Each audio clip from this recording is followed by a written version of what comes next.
It has been over 2 decades since Morrowind was released, yet it remains a game worth playing and replaying today.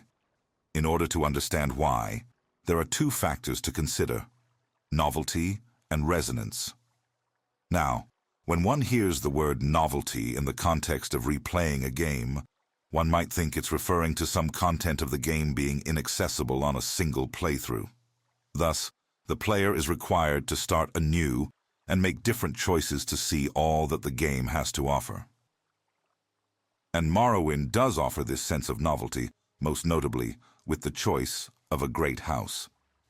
Since these political factions are in competition with one another, the player character may only pledge allegiance to one of them. And since there are 3 available choices, that means the player will have to create 3 characters to experience all the content. Now, what makes this special is that it's not an arbitrary restriction to inflate playtime or a pretext for microtransactions. The developers have created a coherent, immersive world, and this limitation occurs naturally in the setting. And this is where the novelty of each playthrough becomes apparent, even without content restrictions. Consider the list of joinable factions: the 3 great houses, Fighters Guild, Mages Guild, Thieves Guild, Tribunal Temple, Imperial Legion, Imperial Cult, Morag Tong, and the 3 vampire clans. Each of these factions has a rich history, competing goals, and their own way of achieving them. As you rise through the ranks of one, the disposition of Vvardenfell's inhabitants shifts, with some becoming more welcoming, while others growing suspicious of your presence. Immersed in this world, you will not have a desire to join every faction. It will feel antithetical to the growth your character has experienced.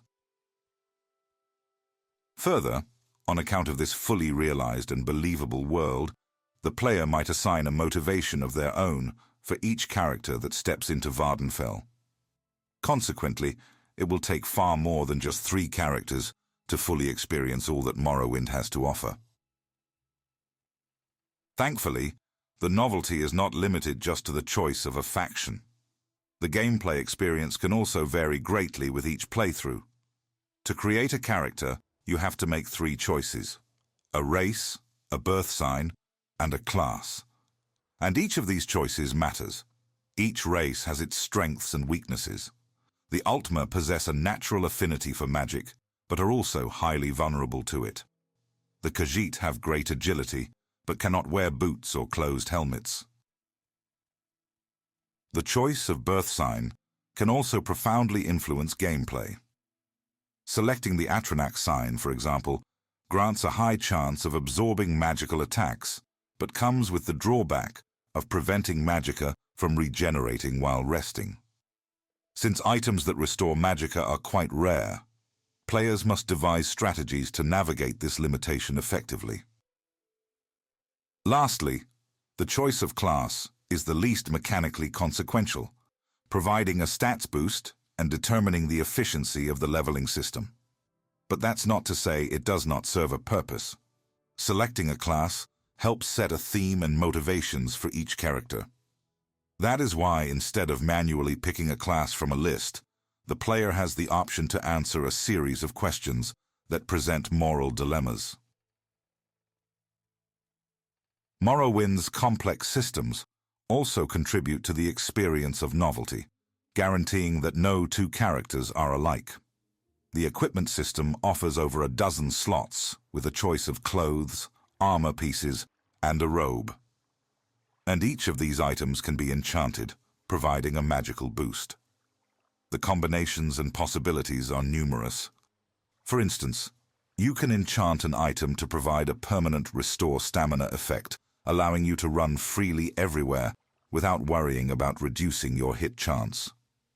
Alternatively, you could enchant all your gear to achieve a 100% chameleon effect, granting permanent invisibility even when interacting with objects. Crafting potions can be tedious at first, but quickly becomes both profitable and empowering. Conjuration offers easy access to powerful Daedric weapons without requiring you to find them or suffer the burden of carrying them. Magical scrolls provide access to arcane arts to characters that might not have natural ability. And what is most impressive is that each of these systems is so powerful that the player is not compelled to rely on the same strategy for each character.